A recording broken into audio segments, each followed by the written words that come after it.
সাত ভাগে কুরবানি করা যাবে কিনা, এই ধরনের প্রশ্ন কিন্তু আমরা আগে শুনতাম না।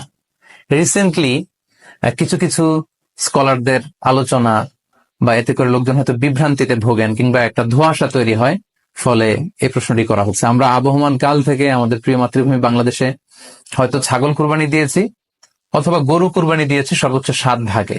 সো এটা আমাদের সবার কাছে জানা ছিল, এ নিয়ে আগে সংশয় ছিল না। ইদানিং কালে অনেকের মধ্যে এই বিষয়ে সংশয় জেগেছে। কেউ কেউ বলে থাকেন যে ভাগে যদি কুরবানি দেওয়া হয় 7 জনে মিলে, গরুতে বা মহিষে বা উটে, এই ভাগে কুরবানি হবে না, এটা অনেকে বলে থাকে। এই কথাটি আসলে ঠিক নয়।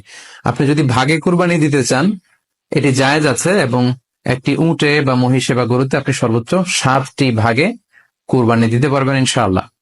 এ ব্যাপারে সহিহ মুসলিমের একটি হাদিসকে আমরা এখানে উল্লেখ করতে চাই।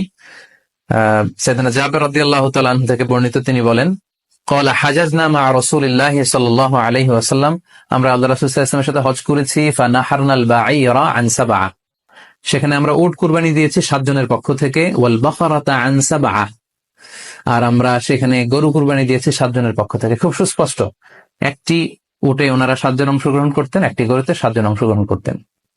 তো এই হাদিসের আলোকে অনেকে বলে থাকেন যে এটি হজের সময়, সফরের সময়, কিন্তু মুকিম অবস্থায় 7 ভাগে দেয়া যায় না। আসলে এই কথাটিও ঠিক নয়, কারণ সুনানে আবু দাউদের আরেকটি হাদিসে এসেছে যেখানে আল্লাহ রাসূল সাল্লাল্লাহু আলাইহি ওয়াসাল্লাম সুস্পষ্ট বলেছেন, সেখানে হজ বা কোনো সফরের উল্লেখ নেই। সেটা হচ্ছে জেনারেল স্টেটমেন্ট, অর্থাৎ আল বাকারাতু আন সাবআ, গরুতে সর্বোচ্চ 7 অংশ দিয়ে কুরবানি দেয়া যায়, ওয়াল জাযুরু আন সাবআ, আর উটের ক্ষেত্রেও সর্বোচ্চ 7 অংশ দিয়ে কুরবানি দেয়া যায়। তো এই হাদিস, দ্বিতীয় যে হাদিসটি উল্লেখ করলাম, এটা হচ্ছে জেনারেল স্টেটমেন্ট।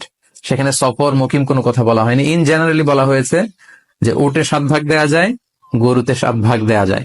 সো আমরা যারা ভাগে কুরবানি দিচ্ছি, 7 জন মিলে একটি গরু, আপনারা নিঃসন্দেহে সানন্দ চিত্তে নিশ্চিন্তে কুরবানি দিতে পারেন। সহিহ হাদিসের আলোকে এটি সাব্যস্ত, এতে কোনো সমস্যা নেই ইনশাআল্লাহ। Please subscribe and like, share.